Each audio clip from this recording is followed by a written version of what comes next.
Thank you for tuning into the faithful word spoken through Pastor Finney Abraham. We believe that the word of God will not only transform you into His image, but also encourage you and empower you to move forward. As you listen to this message, we pray that you realize that His grace is sufficient for you.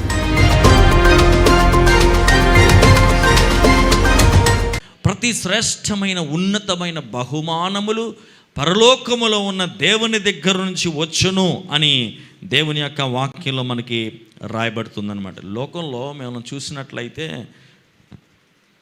జంతువులు చూడండి, వాటికే territories ఉంటాయి. తెలుసా మీకు?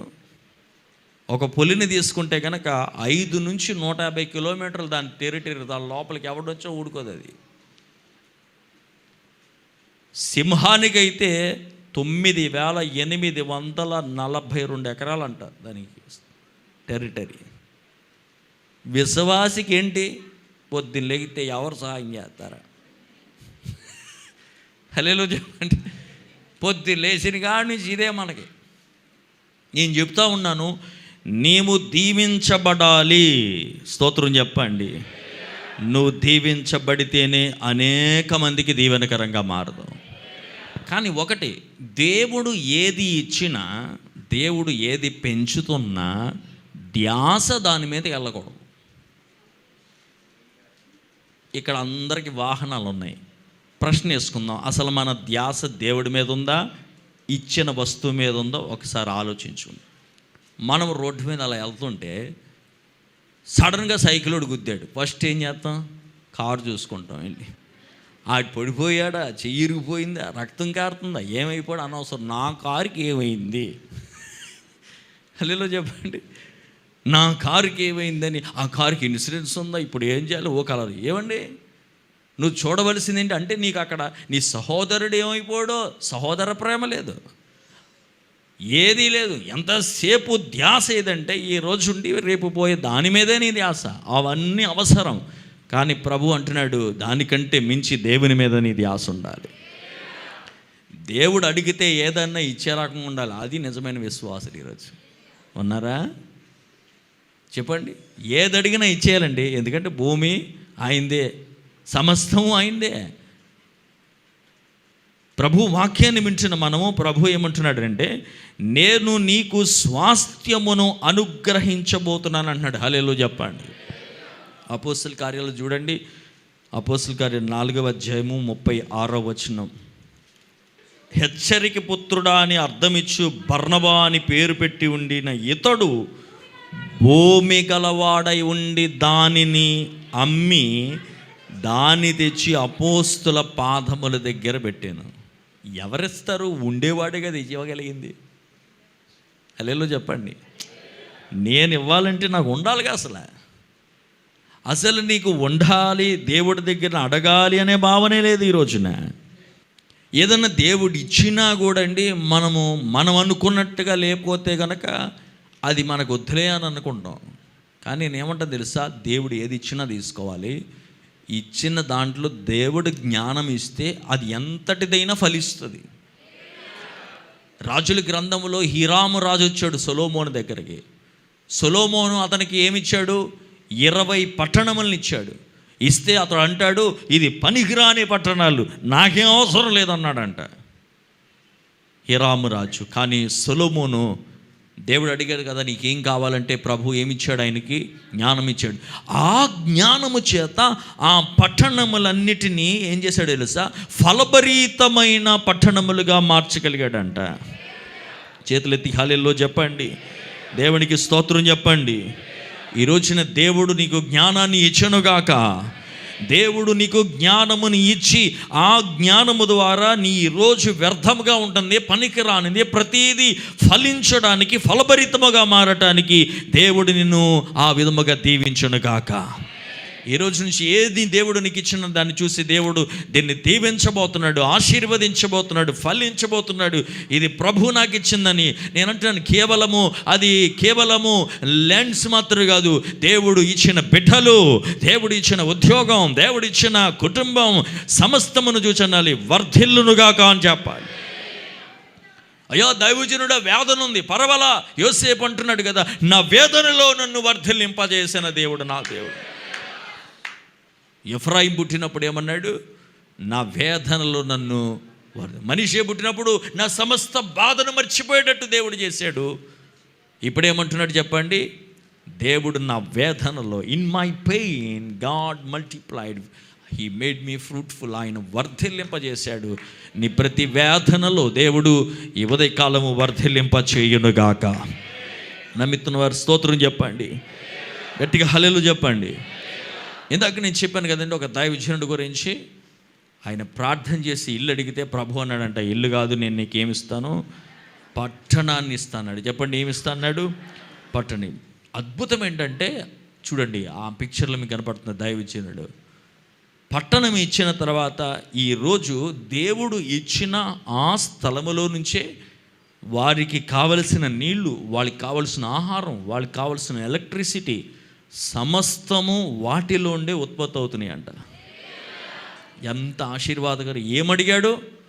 ఒక ఇల్లు అడిగాడు. కానీ ప్రభు అన్నాడు, నేను ఇల్లు కాదు, నేను పట్టణమునిస్తాను. ఈరోజు మనం కూడా చాలామంది అంతే. దేవుడు మన పట్ల బలమైన కార్యాలు చేయాలనుకుంటాడు. మనమే దేవుడిని లిమిట్ చేసేస్తూ ఉంటాం. దేవుడిచ్చేవి పొందుకునే విశ్వాసం మనతో లేదు. మనకు అన్నీ చూడాలి, మనకు అన్నీ అనుకూలం అవ్వాలి. నేనంటాను, ప్రాబబిలిటీ లేనప్పుడు, పాసిబిలిటీ లేనప్పుడే దేవుడు మాట్లాడుతూ ఉంటాడు. ఆయన నమ్మి ఒక అడుగు ముందుకేస్తే దేవుడు తన బలమైన కార్యాలు మన పక్షంగా జరిగిస్తాడు. దేవునికి స్తోత్రం చెప్పండి. మీలో ఎంతమంది ఆశపడుతున్నారు? సంఘం ఇలాగే ఉండాలని ఆశపడుతున్నారా? ఇంకా పెరగాల? చాలామంది, కొంతమంది చెప్పండి, ఎంతమంది ఆశపడుతున్నారు? ఇప్పుడు 2 సర్వీసులు, ఇది నిండిపోయింది. ఎంతమందిని ఇస్తా అన్నాడు దేవుడు? మరి ఇక్కడ పడతారా? పట్టరు. అందుకు దేవుడు తన కార్యాన్ని జరిగించాలి. హల్లెలూయా చెప్పండి. పక్కన వాళ్ళకి షేక్ హ్యాండ్ చెప్పండి, దేవుడు మనల్ని వర్ధిల్లింపబోతున్నాడు. ఆ కార్యాల్లో నేను కూడా ఉండాలి ప్రభువా. పర్లేదు, బాగానే చెప్పారు. హల్లెలూయా చెప్పండి. అందుకు ముందే అంటున్నాడు, నేను నీకు ఇస్తా దేవుడు అంటున్నాడు. నేను నీకు ఇచ్చినప్పుడు, నేను అదే కదా నేను చెప్పాను, నిజమైన దేవుని బిడ్డ ఎవరంటే ప్రభు ఆశీర్వదించిన తర్వాత 10 మందికి నువ్వు సహాయం చేయగలిగిన వ్యక్తివై ఉండాలి. ఎందుకో తెలుసా? ఒక వ్యక్తి నీకు సహాయం చేయబట్టి ఈరోజు ఈ స్థితికి వచ్చావు. నేను చెప్పా కదండి, నేను చదువుకునే రోజుల్లో మా అమ్మగారు, మా నాన్నగారికి చాలా కష్టంగా ఉండేది అప్పట్లో. అంటే అన్నీ వదులుకొని ఇక్కడికి వచ్చారు కదా, పరిచర్లో కష్టంగా ఉన్న దినాల్లో నేను బైబిల్ కాలేజ్కి వెళ్ళి చదువుకుంటున్న మొదటి సంవత్సరం ప్రార్థన చేసుకున్న, ప్రభువా మా తల్లిదండ్రులకి నేను ఇబ్బందిగా ఉండకూడదు, నీవు నాకు ఎలాగైనా సహాయం చేయాలి, నా ఫీజు అన్ని విషయాలు నువ్వే కట్టాలి అని చెప్పి అప్పుడు దగ్గర 2003లో 2002 ఆ టైంలో అన్నమాట. అప్పుడు దగ్గరగా 38-40 వేలు, అప్పుడు చాలా ఎక్కువ అయ్యి ప్రార్థన చేసుకుంటే దేవుడు ఒక ఆమెను నా కోసం లేపాడు. ఆయన 3 సంవత్సరాలు ఆవిడే చదివించింది నన్ను. నేను ఏ రోజు ఈ సంవత్సరం కూడా చదివించండి, లేకపోతే ఈ సంవత్సరం కూడా నాకు సహాయపడి నేను అడగలా. కానీ ప్రభు ఆయన ఉచితమైన ప్రేమ ఎంత గొప్పదని అంటే, బాధ్యత తీసుకొని నన్ను చదివించి, నేను చదివైపోయిన తర్వాత గ్రాడ్యుయేషన్ కూడా వచ్చింది ఆవిడ. హల్లెలూయా చెప్పండి. నేను రాత్రి చెప్పే కదా, నిన్ను దేవుడు నడిపించడానికి కొన్నిసార్లు దేవుడు వెహికల్స్ని అరేంజ్ చేస్తాడు నీ కోసం. చెప్పే కదా 3 మాటలు. ఏంటది? OPM, OPC, OPK. అంటే ఏంటి? Other people money, other people credibility, others people knowledge. దేవుడు అలా నడిపిస్తూ ఉంటాడు మనల్ని.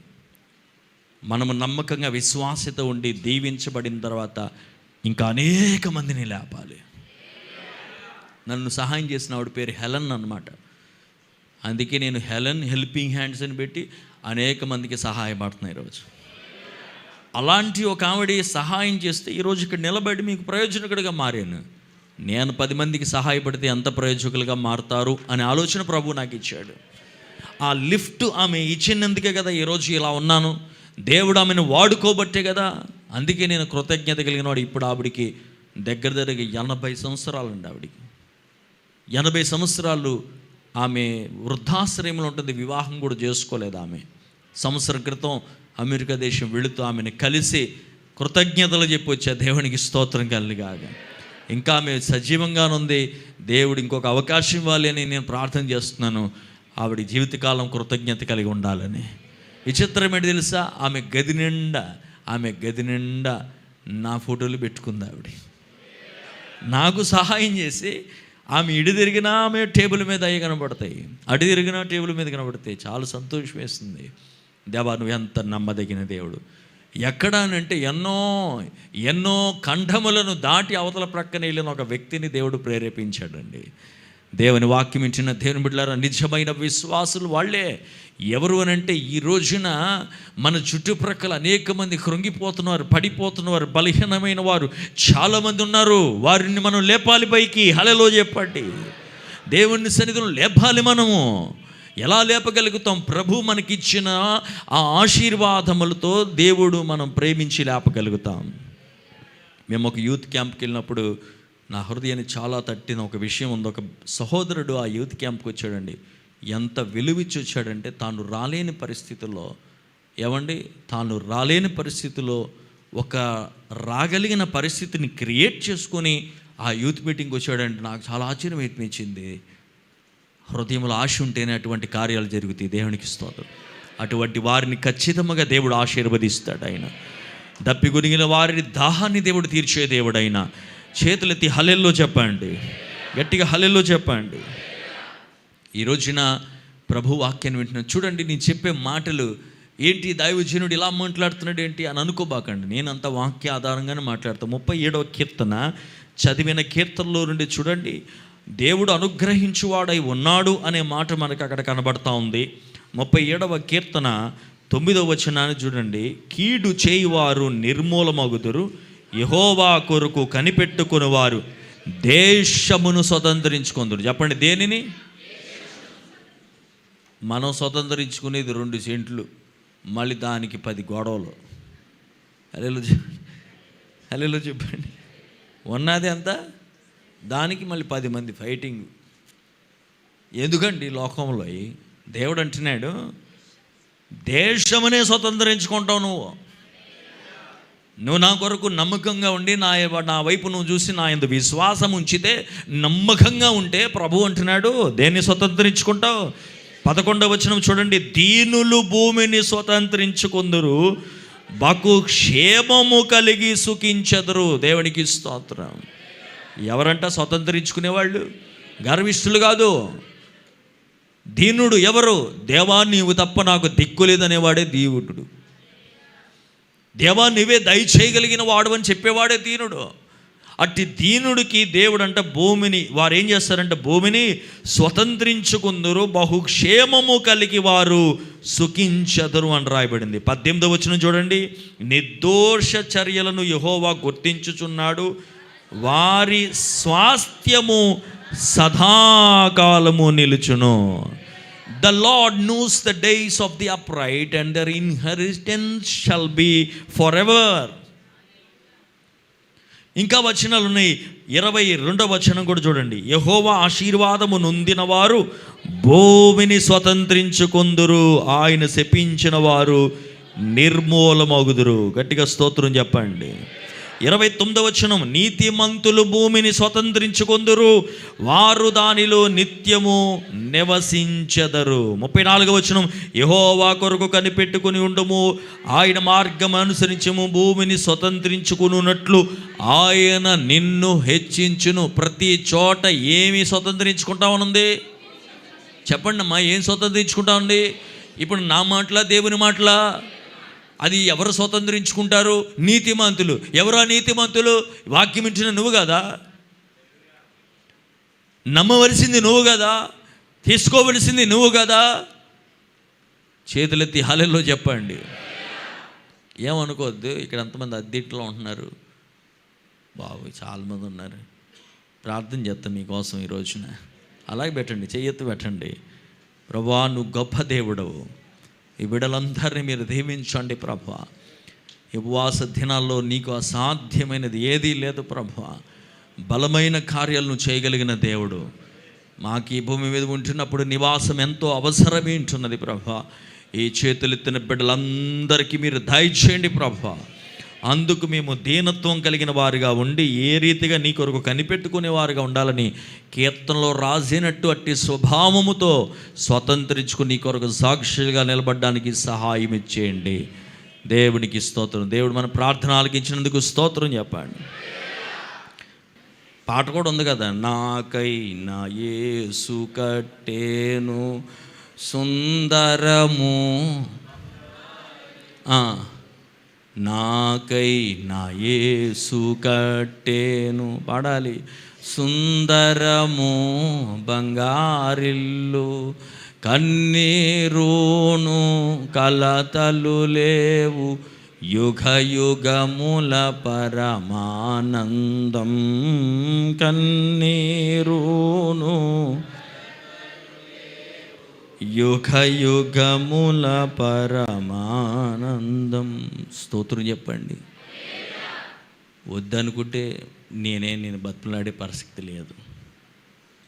నువ్వు వద్దనుకుంటే ఆ అద్దెలు కూడా ఎందుకు, నీకు చెట్టు కింద ఉండు. హల్లెలూయా చెప్పండి. మరి అంత వద్దన్నప్పుడు ఇది ఎందుకు బల్లీకు, ఇంకొకరి ఇంట్లోకి వెళ్ళి వాళ్ళకి పాడు చేయటం. దేవుడు ఇస్తానప్పుడు తీసుకోవాలి. అతిగా ఆశించమని నేను చెప్పట్లా. దేవుడు అంటున్నాడు మీరు భూమిని స్వతంత్రించుకుంటారు అంటున్నాడు దేవుడు. ఆ దేవుడు ఇచ్చేదాన్ని అనుభవించే కృప దేవుడు మనకు దయచేయనుగాక. ప్రవక్త శిష్యులు పాత నిబంధన గ్రంథంలో ప్రవక్త దగ్గరికి వెళ్ళి అంటారు, అయ్యా మాకు స్థలము ఎరుగుగా ఉన్నది. వెంటనే ప్రవక్త అన్నాడు, ఏం బాధపడకండి, మనకి బంగారు పిల్లు ఉంది అక్కడ. మీరు ఇంత కష్టపడద్దు, మనకి విశాలతలేం వద్దులే, ప్రభు ఆయన త్వరగా రాబోతున్నాడు. మనం అలాగే ప్రార్థనలో ఉన్నట్టుగా వెళ్ళిపోదాం, బంగారు పిల్లు ఉంది కదా అన్నాడా? మాట్లాడరేటి? ఏమన్నాడు? పదండి. వాళ్ళు అంటున్నారు మీరు కూడా మాతో రావాలి. చేతులెత్తి హల్లెలూయా చెప్పండి. నేను చెప్తున్నాను, చాలామందికి దేవుడు విశాలత కలిగించాలని ఆశపడుతున్నాడు ఆయన. కానీ నీకు ఇంకా వాక్య జ్ఞానం, వాక్యపు ఆలోచనలు, వాక్యపు విధానంలోనికి నువ్వు రావట్లేదు. దేవుడు మన పట్ల గొప్ప కార్యాలు చేసే దేవుడు ఆయన. నేనేమంటే తెలుసా, అడ్డగవలసిన ఆయన అడిగి గొప్ప కార్యాలు చూడు అంటాను నేను. పక్కన వాళ్ళు చెప్పండి, అడగవలసిన ఆయన అడిగి గొప్పవి కట్టండి, గొప్పవి చూడండి. దేవుడికి ఎప్పుడు సర్ప్రైజింగ్ ప్రాజెక్టులే ఉంటాయి. హల్లెలూయా చెప్పండి. చాలా పర్యాలు నా సాక్ష్యం చెప్పాను మీకు. ఈ సంఘం మీ అందరికీ తెలుసు, చాలామంది కొత్త బళ్ళు. ఒకప్పుడు ఇది కాదు పరిస్థితి. కింద చర్చ్, కనబడే చిన్న హాల్ ఉంది కండి, స్తంభాలు చుట్టూ రూమ్స్ ఉండేవి. హాస్టల్ పిల్లలు ఉండేవారు, అనాథ పిల్లలు ఉండేవారు. అక్కడ మేము ఉండేవాళ్ళం ఒక రూమ్లో, ప్రక్కన వాళ్ళు ఉండేవారు. చర్చ్ ఏమో కింద. అనాథ పిల్లలతో ప్రారంభించిన చర్చ్ ఇది, 3-4 1983లో ప్రారంభించిన తర్వాత మా అమ్మగారిని చెప్పే కదా, ఆమెకున్నవన్నీ దేవునికి ఇచ్చేసి వచ్చేసింది. ప్రభు అన్నాడు, నువ్వు కట్టనిది నేను నీకు అనుగ్రహిస్తాను. అలా ఇచ్చాడు ఇల్లు. ఈ సందులో మాదే పెద్దది. హల్లెలూయా చెప్పండి. మేమేం కట్టుకోవాలా, ప్రభు ఇచ్చాడు మాకు. అది నమ్మదగిన వాడు ఆయన. సంఘము చిన్నది, నాన్న చనిపోయి అమ్మ చనిపోయి, నేను అప్పుడు చాలామంది విశ్వాసులు ఉన్నారు, కొంతమంది రమేష్ గారు, రాజ్ కుమార్ గారు, వీళ్ళందరూ అప్పటికి అంత కనెక్షన్ లేరు. కానీ వెనకాల ఒక చిన్న గోడ ఉంది. ఇప్పుడు ఈ రూపాలు కాదండి అసలు, అప్పుడు వేరే రకం, మొత్తం నాపరాళ్ళు అంత వేరే సిస్టమ్ ఉండేది. కొబ్బరి చెట్లు మొత్తం తీసాం మేము. హల్లెలూయా చెప్పండి. అప్గ్రేడ్ చేసాం అన్నమాట. ఆ ఎదర నాపరాళ్ళు ఉండి చాలా పరిస్థితి, కొంచెం వరండా ఉండేది ఇంత గ్యాప్లో. సరే పెరుగుతుంది కదా సంఘం అని చెప్పేసి ఆ రాళ్ళు కొంచెం వెనక్కి జరిపేద్దాం, గోడ తీసేసి అనుకున్నాం. ప్రభు అంటాడు, అప్పుడే నా వివాహమై మా నాన్నగారు చనిపోయి నానా పరిస్థితిలో ప్రభు దగ్గర చెప్పా, దేవా నేను 2 పనులు చేయలేను, ఒకటి మా చెల్లి పెళ్లి చేయలేను, 2 చర్చి కట్టలేను అన్నా. దేవుడు అన్నాడు, అవి 2 చేశాకే నువ్వు సేవలో బాగా వాడబడతావు. అలా దేవుడు మా చెల్లి పెళ్లి చేయడానికి ఇప్పుడు ఈ సంఘం 3వసారి ఎక్స్టెండ్ అయింది. ఇంకా అవుతుంది, ఇంకా ప్లేస్ లేదు అవటానికి, బయటికి వెళ్ళిపోండి అంటున్నాడు ఆయన. హల్లెలూయా చెప్పండి. వెళ్ళిపోమంటే వెళ్ళిపోతామండి. హల్లెలూయా చెప్పండి. ఎక్కడికైనా వెళ్ళిపోతాం మనం. ఆయన ఆశీర్వాదిస్తానంటే ఎక్కడికైనా వెళ్ళిపోతాం. వస్తారా మీరందరూ? రానోళ్ళు ఇక్కడ ఉండండి, ఇక్కడ ఉంటుందిలే, ఈ చర్చ్ కూడా ఉంటుంది. దేవునికి స్తోత్రం చెప్పండి. మనం వెళుతుంది ఆయన ప్రాజెక్టులోకి వెళ్ళిపోవాలి. ఏది చేయలేమన్నావో దానిని అనేక మార్లు దేవుడు చేయించాడండి. ఎప్పుడు సర్ప్రైజింగ్గా ఉంటుంది. నాకైతే చాలాసార్లు ఇక్కడికి వచ్చినప్పుడు అనిపిస్తుంది, ఎంత నమ్మదగిన దేవుడు ప్రభువా, ఎవరిని చూడ నీ వైపు మాత్రమే చూసి నీది ప్రాజెక్ట్ అని అడిగేయటం ప్రభువా, నువ్వు మాట్లాడేవని అడిగేసి ముందుకొచ్చిన ఈ దినము వరకు కూడా నువ్వు నాకు సహాయం చేశాడు దేవుడు. ఆయన చేసినన్ని సర్ప్రైజెస్ అన్నమాట. దేవుడు నీకు ఈ పగటి వేళ సర్ప్రైజ్తో నీ దగ్గరికి వస్తాడు. ఆయన నమ్మిన వారికి దేవుడు కార్యం జరిగిస్తాడు. ఒక విషయాన్ని కూడా చెప్పి నేను ప్రార్థన చేస్తాను. ఇందాక మనం చూడండి చదివిన వచనంలో ఏమని రాయబడి ఉంది అని అంటే, అక్కడ నేను ఇందాక చెప్పినట్టుగా 2 విషయాలు రాయబడి ఉన్నాయి. ఆ నది ప్రవహిస్తున్నప్పుడు మనం చదివిన ఆదికాండంలో వాక్యాన్ని ఒకసారి చదువుదాం, ప్రార్థన చేసుకుందాం. 2వ అధ్యాయము ఏ నది? పీషోను. చెప్పండి అందరూ. పీషోను. అది హవాలా దేశం అంతటి చుట్టూ పారుచున్నది. అక్కడ బంగారం ఉన్నది. ఆ దేశము బంగారము శ్రేష్టమైనది. అక్కడ బోళము గోమేధికములను దొరుకును. ఏమేమి దొరుకుతాయి అంట? దేవుడికి స్తోత్రం చెప్దాం. హల్లెలూయా చెప్పండి. దేవుడు ఒక్కటే చెప్తున్నాడండి. అందుకే అంటాడు కదా 91వ కీర్తనలో, అతడు నన్ను ప్రేమించుచున్నాడు గనుక నేను అతన్ని తప్పించేదను, అతడు నా నామమును ఎరిగిన వాడు గనుక నేను అతనిని గణపరచు. ఒక వాక్యం ఉంది, అతడు అంటుకట్టుకుని ఉన్నాడు గనుక నేను అతను తప్పిస్తా. నన్ను అంటుకుని ఉన్నాడు కాబట్టి నేను అతన్ని హెచ్చిస్తా అన్నాడు దేవుడు. ఈరోజు నేను ఒక ప్రశ్న అడగనా? దేవుడు నీకు ఇవ్వాలనుకుంటున్నాడు, దేవుడు నీ పట్ల గొప్ప కార్యాలు చేయాలనుకుంటున్నాడు. అంటుకొని ఉన్నావా, అలిగి ఉన్నావా? అల్లు చెప్పండి. ఏంటి? అలిగి చాలామంది దేవుడి దగ్గర అలిగిన వాళ్ళు ఉన్నారు. నేను చెప్పనా, అలిగే నువ్వు దోమలు అంటాడు, చెప్పైన కొండలు అంటాడు. దోమ ఎంత అడావిడి చేసిన కొండ కదులుద్దా? ఏం కదలదు. అంత ఎత్తైన కొండ ముందు ఈ దోమ వేసే డ్యాన్సులకి అదేమి కదలదు. అది కదలాలంటే విశ్వాసం వల్లనే కదులుతుంది. అందుకే అన్నాడు, నీకు అవగించేంత విశ్వాసం ఉండిన ఎడల ఈ పర్వతమైన తొలగిపోతున్నాడు. దేవుడు కదలాలంటే నీ లోపల విశ్వాసం రావాలి. దేవుడు నీ జీవితంలో కార్యం జరిగించాలంటే నీ లోపల విశ్వాసము ఉత్పత్తి చెందాలి. హల్లెలూయా. నీ లోపల బలమైన విశ్వాసముతో దేనితోనైనా దేవుని దగ్గరికి రాజ్యమైనా జయించగలుగుతావు. నీవు ఎంతటి శోధనైనా జయించగలుగుతావు, ఎంతటి పరిస్థితులైనా మార్చగలుగుతావు. దేవుడు కోరుకున్నది విశ్వసించేవారు కావాలి దేవుడికి. అలా విశ్వసించేవారు చేతులు స్తోత్రం చెప్పండి. పక్కన వాళ్ళు చెప్పండి, గాడ్ రెస్పాన్స్ టు ఫెయిత్. దేవుడు విశ్వాసానికే స్పందిస్తాడు. నీ అలుగులకి స్పందించడు. చేస్తావు లేదా? ప్రభు చచ్చిపోతా, రేపు పొద్దున చచ్చిపోతా, చూద్దాను ఎలా చచ్చిపోతాం. అసలు ఏమీ మాట్లాడ్డా ఆయన బెదిరించేస్తున్నారు ఇప్పుడు. హల్లెలూయా చెప్పండి కదా. ఎన్ని చేస్తామో ఆయన దగ్గరికి వెళ్ళి, ఏం చేసావు ప్రభా, ఏం చేసావు? దేవుడు అలా చూస్తూ ఉంటాడు. ఏం చేస్తావు ప్రభానా? నేను నీకు ఇచ్చింది ఒక్కటి తీసుకుంటే ఇంకెప్పుడు నువ్వు మాట్లాడు అంటాడు. ఏంటది? చిన్న శ్వాస. కరోనాలో అర్థమైందా దాని విలువేంటో? హల్లెలూయా చెప్పండి. వేల రూపాయలు చెల్లించవలసి వచ్చింది. దేనికోసం? శ్వాస కోసం. లక్షలు చెల్లించవలసి వచ్చింది మనుషులు.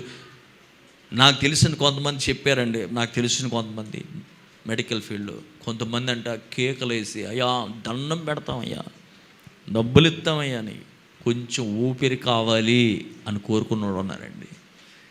అది దేవుడు నీకు ఉచితంగా ఇచ్చాడు ఈ రోజున. అసలు అవసరమైనది నీకు ఉచితంగా ఇచ్చాడు దేవుడు, విలువైనది ఉచితముగా ఇచ్చాడు దేవుడు. ఈరోజు మళ్ళీ ఏమి ఇచ్చాడంటావేంటి? ఆయన విశ్వాస్యత వలన మనము నిర్మూలం అవ్వకుండా ప్రతి దినము ఉదయము ఇలా రాగలిగి ప్రభు సన్నిధిలో అనుభవించగలుగుతున్నామంటాడు వాక్యం. అందుకనే ఆయనకి చేతులెత్తి గట్టిగా హల్లెలూయా చెప్పండి. సో దేవుడు కోరుకుంటుంది ఏమిటి అని అంటే, that you come very close to God. ఎందుకంటే ఈ మాట చెప్పాను, క్లోజ్ అనే మాట. ఇక్కడ రాయబడిన ఈ 2 పదాలు ఇంగ్లీష్ వాక్యములో మనము చూసినట్లయితే డెలియం అనే ఒక రాసింది చూడండి. ఆ బిలియం అనే మాటకి అర్థం ఏంటంటే ఒక టైప్ ఆఫ్ గమ్ అన్నమాట. అది ఒక టైప్ ఆఫ్ జిగురు లాంటిది. ఈ చూయింగ్ గమ్ అంటే చూడండి, అలాంటి జిగురు టైప్. దేవుడు అంటున్నాడు, అలా అంటుకుపోవాలి నువ్వు నాకు. హల్లెలూయా చెప్పండి. అలా నీవు నన్ను హత్తుకునే వ్యక్తివై ఉండాలి. స్తోత్రం చెప్పండి. నీకు నాకు మధ్యలో గ్యాప్ ఉండకూడదు, నీ ఇంటిలో గ్యాప్ ఉండకూడదు, సంఘ సహవాసముతో గ్యాప్ ఉండకూడదు. ప్రతి చోట నీవు ఎలా ఉండాలి అని అంటే అంటుకట్టవాలి. అంతకంటే ఎక్కువగా that you stick to Jesus Christ very close. ఆయనతో అంటుకట్టబడిన వారిగా మనం ఉండాలి. స్తోత్రం చెప్తారా? గట్టిగా గట్టిగా హల్లెలూయా చెప్తారా? ఆ గమ్ అంట చాలా వాటికి ఉపయోగిస్తారంటండి. లావు తగ్గడానికి కూడా ఉపయోగిస్తారంట. అది లోపల ఉన్న కడుపు మంటకి అది వాడుతూ ఉంటారంట. రకరకములైన స్వస్థతలు దానికి యూజ్ ఉంది. నిజమే కదా? ఆయన అంటుకట్టేబడి వాడిని దేవుడు స్వస్థపరుస్తాడు ఆయన. ఎందుకంటే ఆయన దెబ్బల చేత మనం ఏమై ఉన్నాం చెప్పండి? స్వస్థత నుండి ఉన్నాం. ఆయన శిరస్సులో ఉండి మన శిరస్సులోనికి, ఆయన చేతుల్లో ఉండి మన చేతుల్లోనికి, ఆయన హృదయంలో ఉండి మన హృదయంలోనికి, ఆయన వీపు నుండి మన వీపునకు, ఆయన పాదములో నుండి మన పాదములకు తగులుతూ ఉండగా ఆయన రక్త ప్రవాహము వలన, ఆయన పొందిన దెబ్బల వలన ప్రతి చోట దెబ్బ తిన్నాడు. ఆ ప్రతి దెబ్బ నీ శరీరంలో ఉన్న ప్రతి పార్ట్ని స్వస్థపరచగలిగిందై ఉంటుంది. ఈ ఉదయకాలం దేవుడు బలమైన స్వస్థత కార్యాలు ఇక్కడ జరిగించుకున్నది గాక. ఎక్కడ బలహీనత ఉందో అక్కడ చేయబెట్టుకొని చెప్పండి, యేసయ్యా నన్ను స్వస్థపరచండి, యేసయ్యా నన్ను స్వస్థపరచండి నాయనా. బలమైన నీ గాయాలను పొందిన దెబ్బల చేత లార్డ్ హీల్ మీ అని చెప్పండి. నేను చెప్తా ఉన్నాను విశ్వాసంతో, దేవుడు బలమైన స్వస్థత కార్యాన్ని పగటి వేళ ఇక్కడ జరిగిస్తూ ఉన్నాడు. నీ రోగము నాకు తెలియదు, నీ శరీరంలో అనుభవించే బాధ నాకు తెలియదు. అది ఏ రకమైన సరే, థైరాయిడ్ అయినా, ఒబెసిటీ అయినా, సమస్త పరిస్థితులు మందులు వాడి వాడి వాడి స్వస్థత లేని నీకు ఈ పగటి వేళ దేవుడు అంటున్నాడు, when you come close to me, when you stick to me, నన్ను అంటుకట్టబడి నీ ఉంటే గనక ఇదిగో నా స్వస్థత నీలోనికి ప్రవహించబోతా ఉంది. యేసు నామములో ప్రభువా బలమైన స్వస్థత కార్యములు ఇక్కడ జరిగించండి. ఆన్లైన్ ఆఫ్లైన్లో చూస్తూ ప్రభువా భయంకరమైన బలహీనతల్లో ఉండి పడకలో నుంచి లేవలేని స్థితిలో ఉన్న ఎవరైనా సరే ప్రభువా, మేము వెళ్ళలేని స్థలములోకి నువ్వు వెళ్ళగలిగిన దేవుడవు ప్రభువా, నువ్వు స్వస్థపరిచే యెహోవాను నేనే చెప్పావు తండ్రి. Thank you for taking your time and being with us. We believe you have been blessed, changed, encouraged, and empowered to live a fruitful life in Christ. Our address: Philadelphia Miracle Blessing Church, Elur, West Godavari District, Andhra Pradesh, India. Call for prayer 98498-97500 and 95504-33102. Watch YouTube for online Finney Faith.